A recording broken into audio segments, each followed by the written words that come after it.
Señores, en estos días el Consejo Nacional de los Hombres de Empresa daba unas declaraciones relativas al sector eléctrico. Dice, al CONEP le preocupa que las pérdidas sigan aumento a pesar del pacto eléctrico. Y es verdad, es una realidad. Hace apenas 2 años que se firmó el pacto eléctrico, estuvimos, la única vez que yo estuve en Palacio, hace como del año del 12, no había vuelto, hace más de una década a Palacio. Hace apenas 2 años se firmó el pacto eléctrico y las pérdidas rondaban un 30%. Y hoy las pérdidas rondan el 40%, no, 42%, más que de 40%. Las pérdidas, al menos que se baje 13-15%, no son factibles las distribuidoras. Dice, la estrategia que proponen los empresarios dice que se debe reducir las pérdidas de la distribuidora en alrededor de ese valor. Y ojalá, pero es fácil decirlo que hacerlo.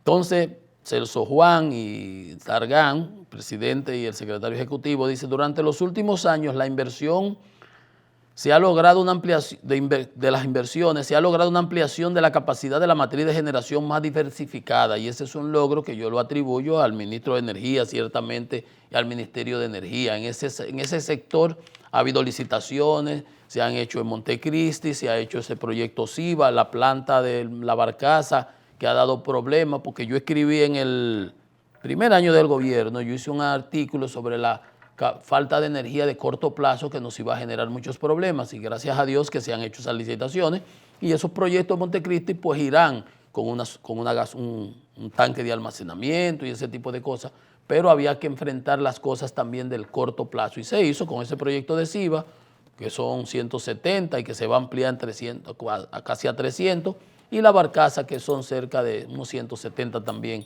que está por allá por Asua. Alrededor de 500 megavatios que importaban para el sector de buena manera, pues ya un buen aporte. Entonces el informe de desempeño que da el Ministerio de Energía y Minas señala que las pérdidas de las distribuidoras se situaron en 35.8 en los últimos 12 meses, un crecimiento de 4.8%. 4.8% de 35.8, digamos que 36 y el 10% son 3.6, imagínense, un crecimiento de las pérdidas de más de un 10%, vamos a decir que 12, lo puedo calcular, pero no tiene sentido. 4.8 subieron las pérdidas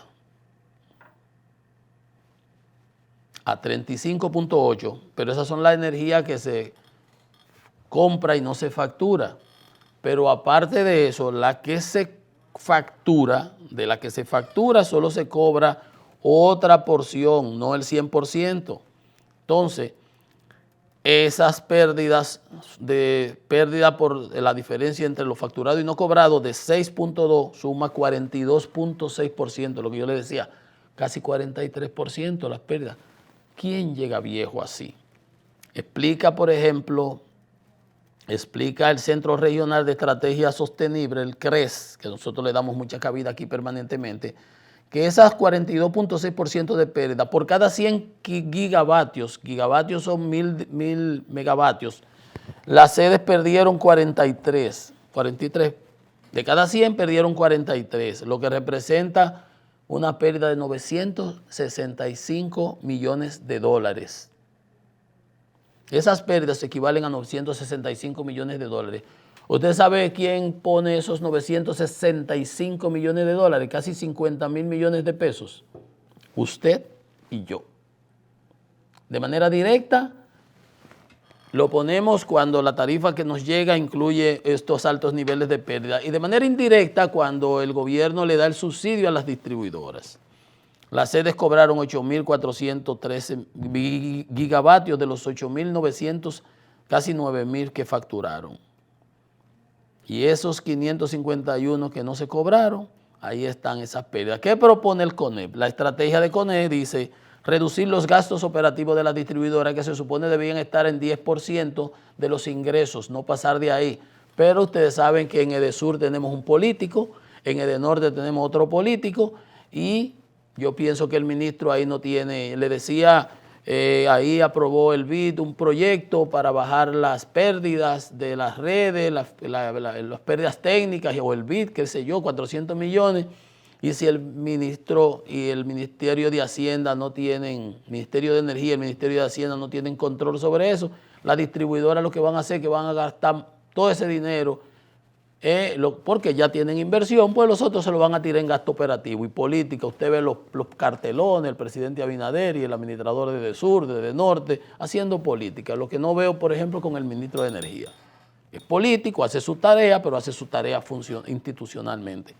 Reducir los gastos operativos, lo que debió haber sido. Implementar la tarifa técnica, ese es un problema porque en el pacto eléctrico se empezó, había que hacer 26 aumentos cada 3 trimestrales, se hicieron los primeros, el gobierno se asustó, lo echó para atrás y ahí estamos de nuevo con la misma situación. Incrementar el uso de energías renovables sin poner en riesgo la estabilidad de la red. Yo ayer o antier, publicaba un artículo en el Listín Diario sobre las mediciones netas que tratan ese tema justamente de la estabilidad de la red y la sostenibilidad financiera de las distribuidoras, porque en la compensación que hay se afectan las distribuidoras. Entonces, 13% propone el CONES reducirla en un periodo de 4 años. Es fácil decirlo, lo difícil realmente es hacerlo.